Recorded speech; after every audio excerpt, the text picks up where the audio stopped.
Howdy y'all, Brienne here of Cookie and Bees, and this is episode 11 of The Running Stitch.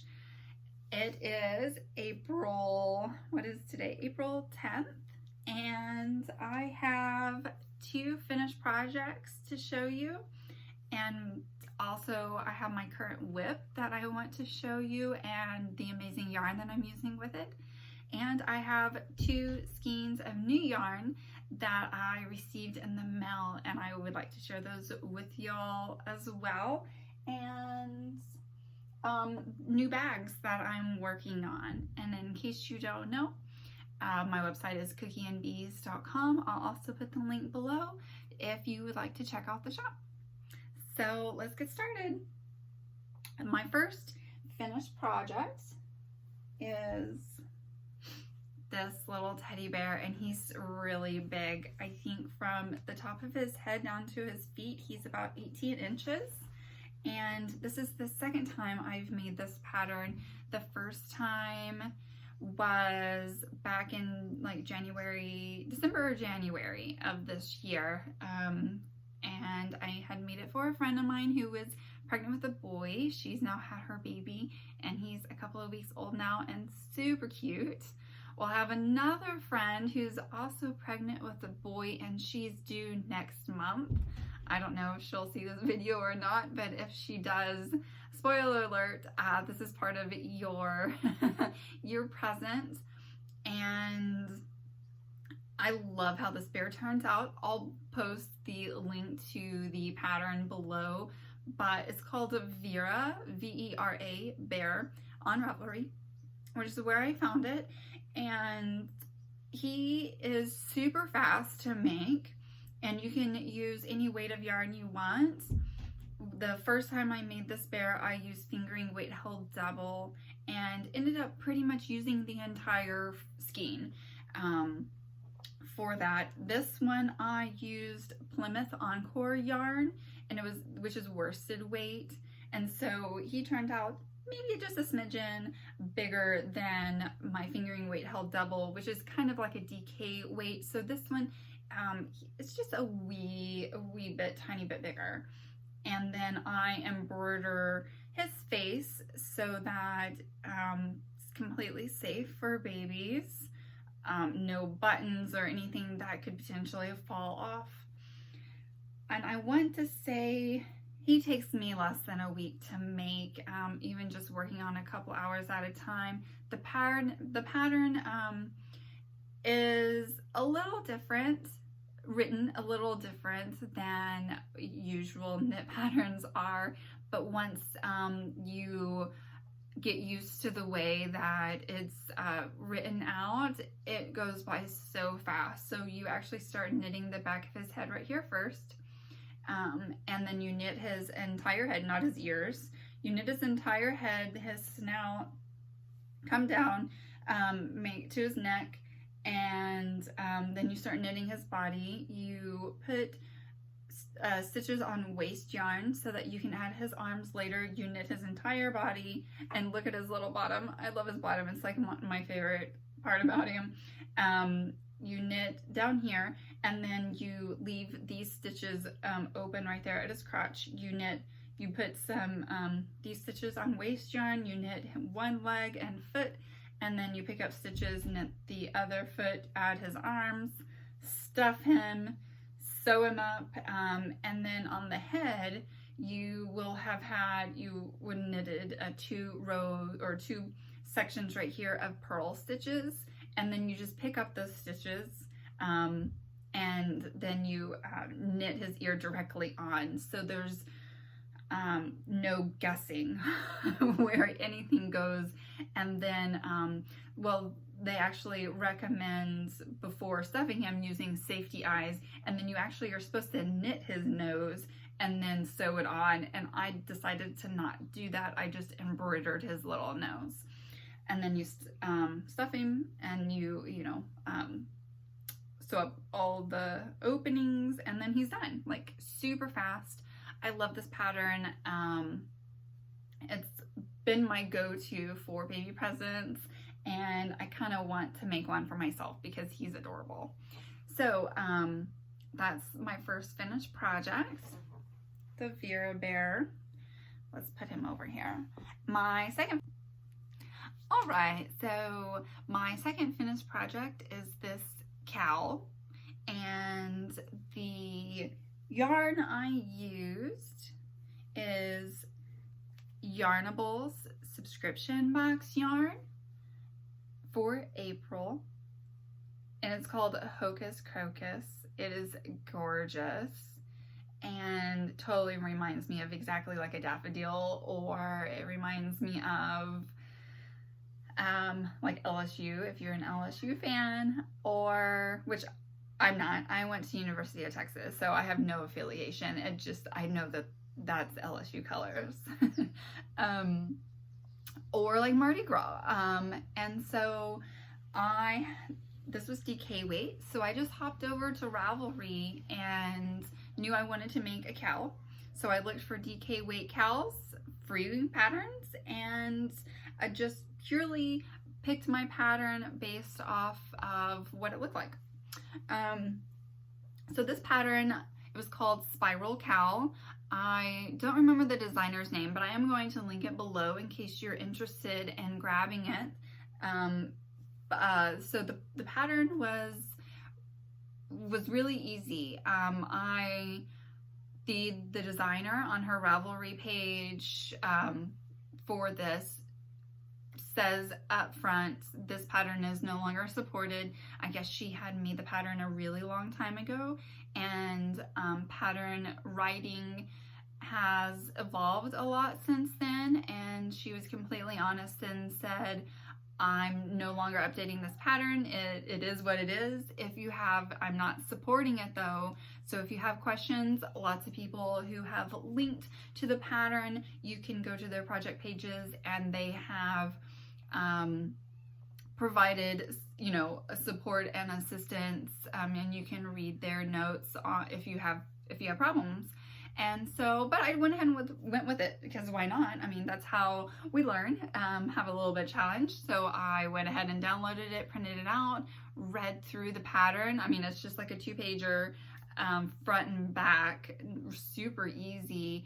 And I'm not really sure what she was referring to, because it wasn't horribly written. It all made sense to me. I did change the pattern up a little bit, not too much, just the edges. The edging, you're supposed to have like the picot on the top and bottom. Is that how you say it? I should have looked that up. Do you say the T or do you not? I'm from West Texas, so funky words like that and me just don't get along. I always mispronounce things. But it's supposed to have like the bumpy edge. We'll just say it that. Anyway, so I actually liked the way that it looked. Although I decided, and I'm not really sure why, I didn't want to do that. I wanted just to do ribbing on the top and the bottom. So that's what I did. DK weight, and I did 8 rows of 2x2 ribbing on the top. I worked the pattern as it said, and I knit for as long as I wanted. Basically, I knew I wanted it to be around 10 inches total on the height, and so my ribbing ended up being around 1 inch, maybe slightly more than 1 inch. And so then from the end, I knitted until I was about like 9-ish inches. And then I did another 8 rounds of 2x2 rib knit. So it probably ended up being slightly over 10 inches tall. It's about 21 inches in circumference, which I really like. I don't like tight things around my neck.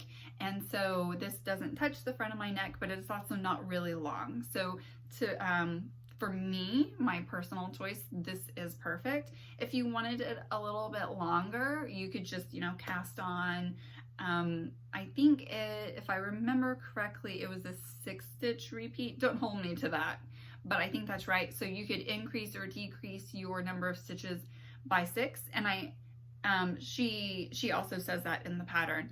if you wanted to make your own changes. But it was really easy. I love the way that it looks. I'm going to show you again.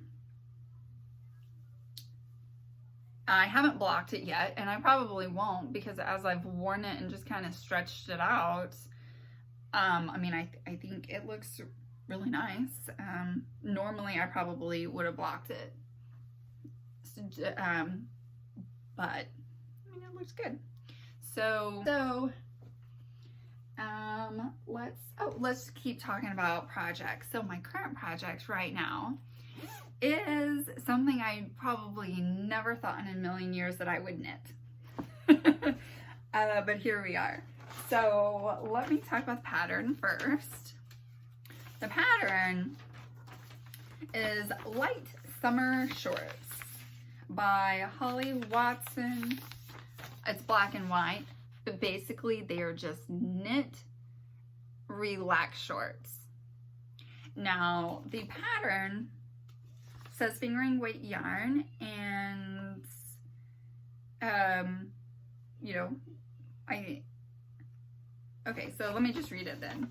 It's a pair of high-waisted shorts with a drawstring waistband and flowy wide legs and a rolled cuff. Light and breezy, great for pajamas or relaxing on a casual day. Materials, you need fingering weight yarn, and it comes in 6 sizes, extra small through extra, extra large. And if you, and then she has a size chart down here. So basically what that means size-wise, extra small starts 23 to 24 inches, and then extra, extra large is 40 to 42 inches. That's for your waist.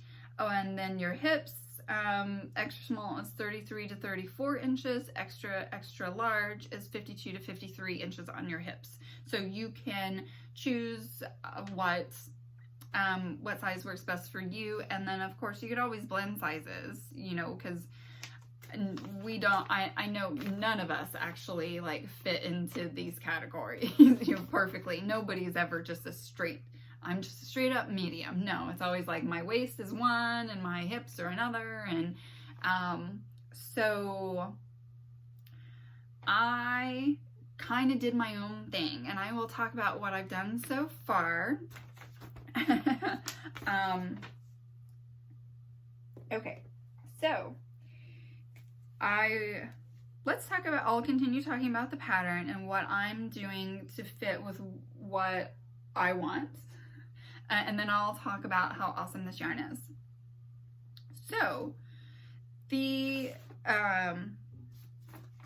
let's start from the beginning. As a sewer or a seamstress, I'm pretty good about what my body size, my measurements, how to blend sizes. I'm very confident in doing that and with sewing, so I think that translates pretty well to knitting as well. I also know what kind of style looks best on me and what doesn't, and how to change that. So I've done a lot of that with this pattern. Not that the pattern's bad, absolutely not, but there's like a rule in sewing: 98% of patterns are never gonna fit you if you just sew it the way it is, because all of our bodies are different. That pattern's only written like that one way, and you know, like I said before, nobody in general, most people, 98% of people don't fit into that mold. And so why are you expecting a pattern to fit, you know, in like to fit you perfectly? So 98% of the time in sewing, women need to change a pattern to fit you. And of course, you know, another woman, you would need to change that pattern to fit her.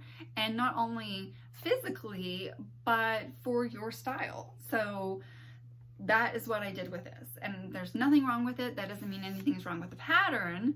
It just means that we're all different. So we can't expect ourselves to fit in a chart. So I always go into, whether I'm sewing or knitting myself something to wear that I want fitted, I always tell myself I don't fit into a chart. So don't expect to. So I of course did a gauge swatch, and the materials say a US 4 with your fingering weight, and I did the gauge swatch on that. I did not like how loose the stitches were.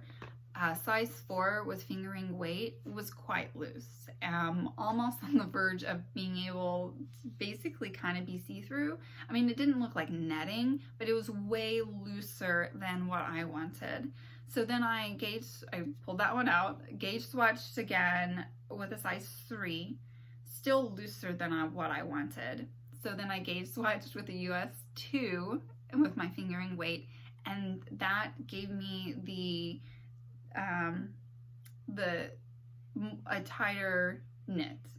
Not super tight, obviously not as tight as the sock, because most people use 000, 0s, or 1s for their socks, so not quite that tight, but I definitely to the point where it's not like see-through.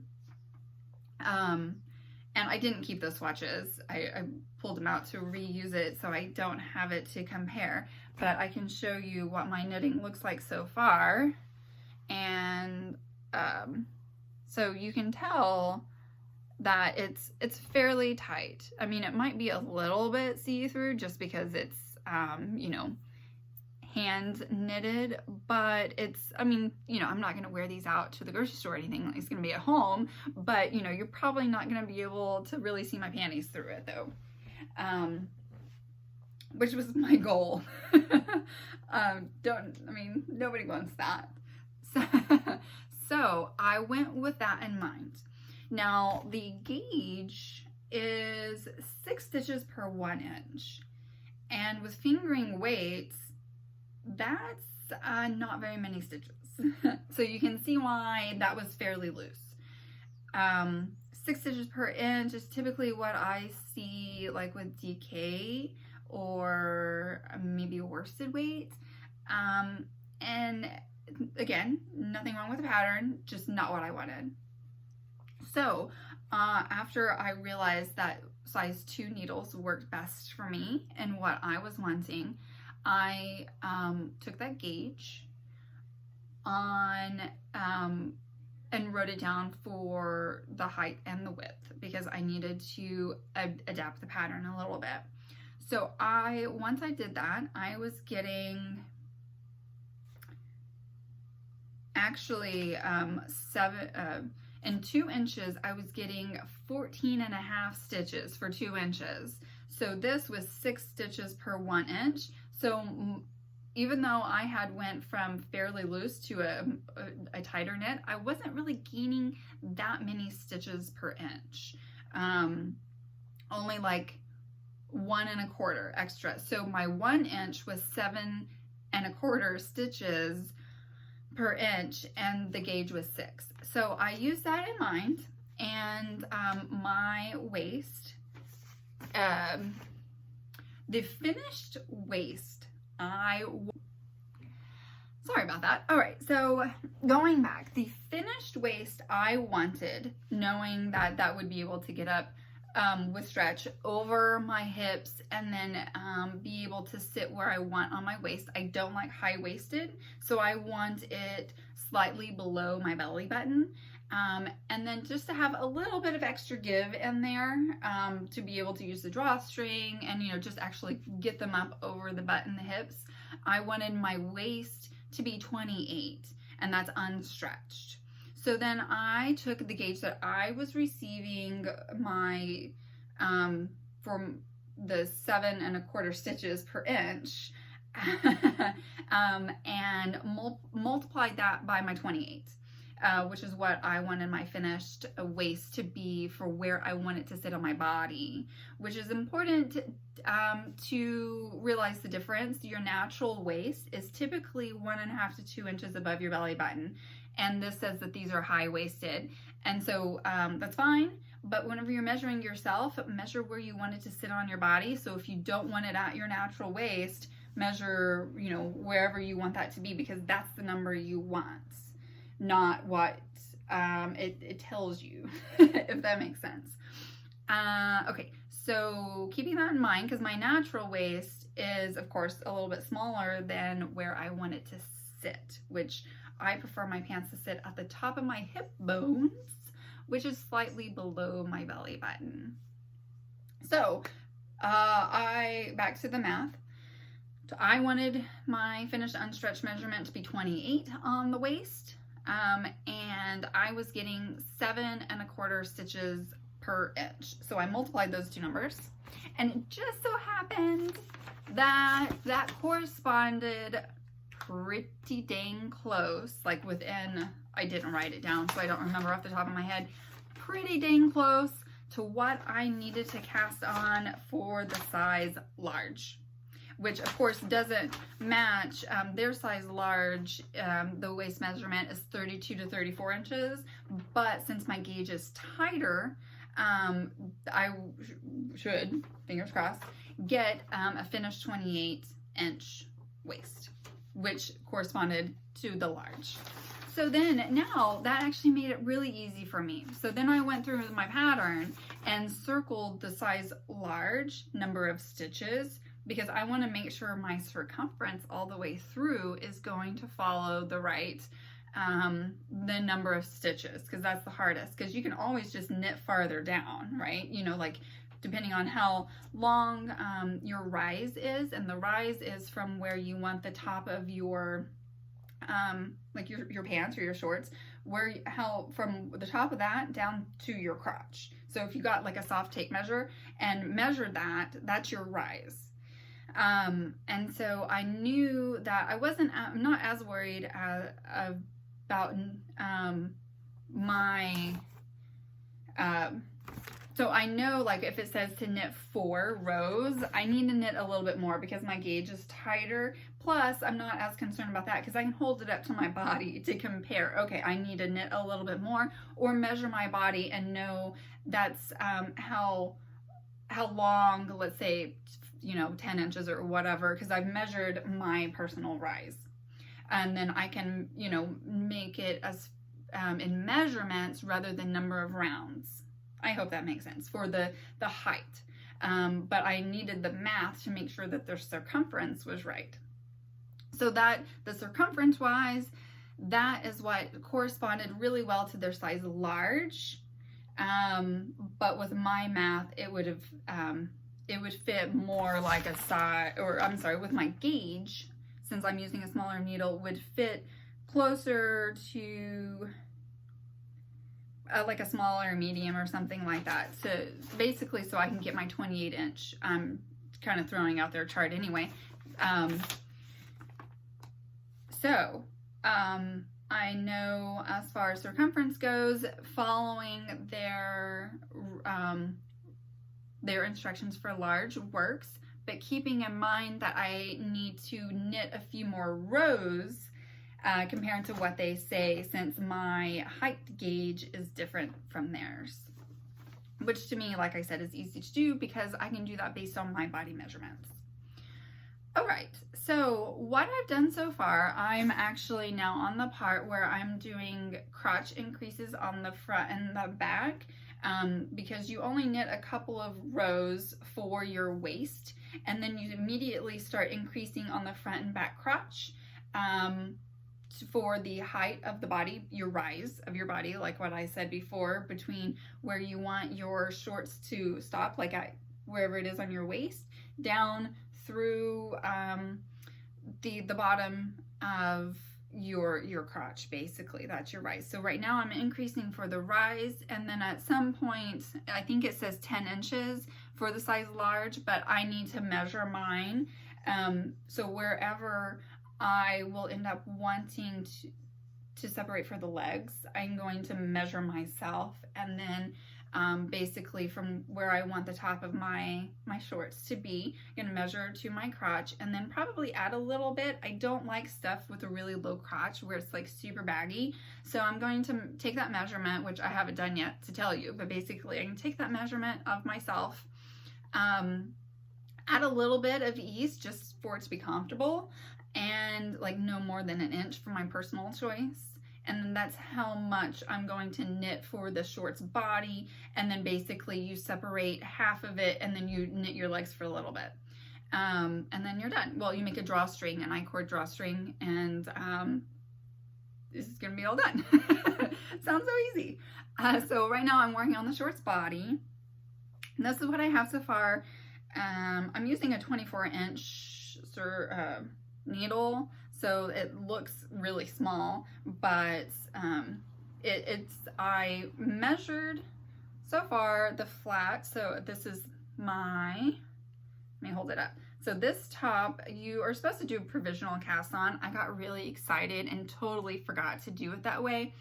But basically you do a provisional cast on so that you can, the first thing you do is you just do a bunch of straight knitting to make your I-cord drawstring casing. And then after you knit, I ended up knitting probably about 2.5 inches straight. And then I had to pick up my cast on stitches and then join them. I just did a 3 needle decrease basically to join, since I forgot to do provisional cast on. But look how pretty that ended up being. So this is the wrong side, and then I joined, and then I've started knitting. So this right here, this part is double, and it's my drawstring casing, and you make little eyelets. You can tell it right here. That's where your drawstring will go in and then, you know, come out of, so that you have that. So here's what it looks like so far. Almost 200 stitches with fingering weight on size 2 needles. It's gonna take a while. I mean, even though it's super easy, it's just stockinette. Still, it's going to take a while.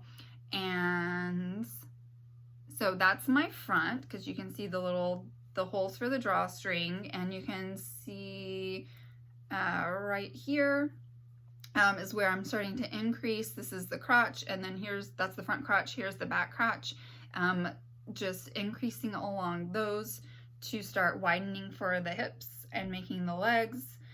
I might not make the legs as wide as they recommend. Whenever it gets closer towards the end, I'll see how wide the legs are, because I don't want them overly baggy.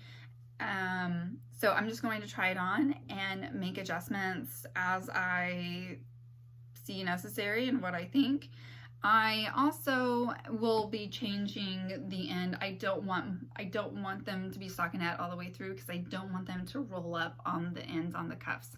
So I'll probably do something different. I don't think I'll do ribbing, because I don't want it to like tighten on me. I don't want it to, you know, I wanted it to be just like fall. So I might just do a couple of garter rows at the very ends of my cuffs. Just knit a row, purl a row, maybe, you know, for 5 or 6 rows or something like that, to prevent it from curling up. I haven't quite decided. Maybe I'll do something different for the cuffs other than that, but that was my first thought, just so that, because I don't want them to roll. I hope that all makes sense. Holy smokes, if you do have any questions about anything that I've said, feel free to leave a question below, and I'll do my best to answer it, maybe in a more comprehensive way, because I think it's important for you to love what you make and for it to fit you. And it's super easy just to do some quick math and make it totally yours, because like what I said, you don't fit into a size chart. None of us fit into a size chart, so don't expect yourself to. And I'm always here, happy to help if anyone. I'm not saying I'm a pro, because I'm definitely not, but I'm always happy to answer questions if you want some help, like tailoring things to yourself, because I definitely do that every time I make a sweater. Or in this case, this is the first time I'm knitting myself shorts, and never thought I would do that. But, you know, I'm end up going to spend hours and weeks and maybe months, I don't know, making these shorts. So I want them to fit, and I definitely want to like them. And want to wear them. So it's totally worth it to me to spend some extra time thinking about that, trying it on as I go, and really taking my time with it. So let's talk about the yarn. The yarn sorry to say, I don't think will ever be available, but I was able to borrow, beg, and steal my way into this lovely cotton yarn. I did not want to make these shorts with wool because wool is hot. Even in shorts, it's just hot. So this is hand-dyed cotton fingering weight yarn from my wonderful friend Cheryl at Hypnotic Yarn. I don't think she actually plans to ever put this in her shop, but I was able to get 2 skeins of this beautiful yarn from her. It's like this light blue and white kind of variegated yarn with a few little random speckles of like pink and yellow. It's very, very pretty. And I got 2 skeins because for my size, I was right at 400-ish yards, which only having 1 skein of like 400 and some odd yards, I was a little nervous because especially since I'm making changes and doing different sizes and whatever, I got 2 skeins from her, which was really awesome. The yarn is knitting up beautifully and it's so easy to knit with. It's really silky smooth. So I'm excited for y'all to follow along with my shorts and knitting. I cannot wait for these to be done. So this is my only current WIP, and so I'm spending, anytime that I'm not sewing, then I'm spending, well, homeschooling now, but spending knitting on these shorts. It's just gonna take some time, which I'm totally cool with. I'm incredibly excited about this project. And I will link this in case you're interested in making your own shorts too, because I think it is a great pattern. It's really well written. It takes a lot of the guesswork out of it. And it's really overall like a very easy pattern. I would definitely say it's like beginner. It's just knitting and make one left, make one right. And I think that might be all. And then knowing how to put, whenever you get to the part where you separate for your legs, putting one leg on waist yarn, knit the other, and then grab those stitches and knit one. So I kind of think that's it. I mean, it's not very complicated. So the last thing I have two more topics. First is some new yarn I've gotten in the mail. First, since we were just talking about Hypnotic Yarn, I got a skein of Hypnotic Yarn's newest base of yarn. It's her Divine Fingering, which is 70% baby alpaca, 20% silk, and 10% cashmere. And for the 100 grams of this Divine Fingering, it's 246 yards. It is glorious. I mean, it feels like a cloud. Actually, when I opened up the mail, I went and I rubbed it all over my husband's face. And I was like, this is what a cloud feels like. If you are wanting something extra luxurious to knit a beautiful sweater that would just be cozy, or some sort of amazing shawl, and you really want to tickle all of those pleasures, I really recommend this. Obviously I haven't made anything with it, but this is the softest yarn I have ever felt. And they're beautiful colors. So I know she has some of this in the shop. It was, lots of people were waiting on it. So if you are needing something extra luxurious, I do recommend grabbing this. I don't know what I'm gonna do with it yet. It's going to sit in my stash and look pretty for a little while. But it's very, very nice. The other skein I got in the mail, I did a pre-order from Dragon Horde Yarn for a mystery. She had a steampunk goth mystery skein. And so Those words are everything that I love. Victorian, Gothic, steampunk, I don't know, like Penny Dreadful. That's everything that I super love. So whenever I saw that she had posted that on Instagram, it was several weeks ago, probably almost a month ago now. I was like, I mean, it spoke to my heart. I had to have it. And so I went ahead and got it. I got this in the mail. I think I've had it at least a week, maybe a little bit longer. Maybe I had it on episode 10 and I forgot to share, so my mistake. So I got fingering.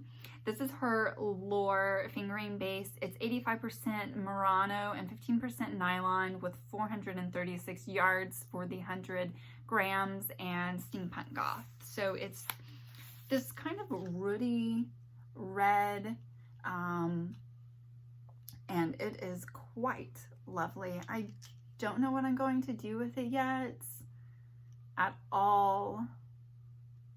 Don't know, but I do really, really love it. So that is quite beautiful. I also got a shipping notification for another skein of yarn that I can't wait to show y'all. I should have it for the next video, but it came.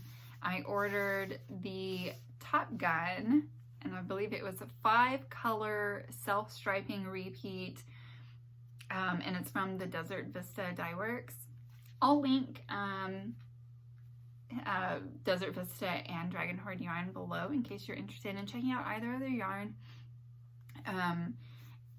And so I can't wait to show y'all that whenever I get it. The 5 colors, if I remember correctly, was like olive green, which is my favorite color, like a gold color, navy, white and red. I feel like I think it was those 5 colors. I would have to go back and look, but it was super pretty. And the swatch that she had, Top Gun, is tied probably with 2 other movies for my favorite movie ever. And so I really had to have that. Plus, I don't know if I've ever mentioned my husband's in the Navy. He's not a pilot, though. Shucks. But so I have that one coming in the mail, and I will share it whenever I get it. I'm super excited. So the final and last thing I have to share is new bags that will be in the shop probably tonight, if not first thing tomorrow, Saturday morning. And it's this really awesome fabric. I'm going to call it I Heart Mom, which totally makes me laugh. You know, like the tattoos that have the heart and the banner and it says I love my mom or whatever, or it just says mom. So I Heart Mom, and this is going to be available in lots of different bag styles. I'll have Kate Koozies, these small project bags. I'm going to have large drawstring bags, small drawstring bags. The new bag style that I have, that's drawstring with the handle. I know I have 2 of those cuts. And oh, I have medium, like the open top medium bags. What else? I feel like it's another bag that I can't. Anyway, lots of styles.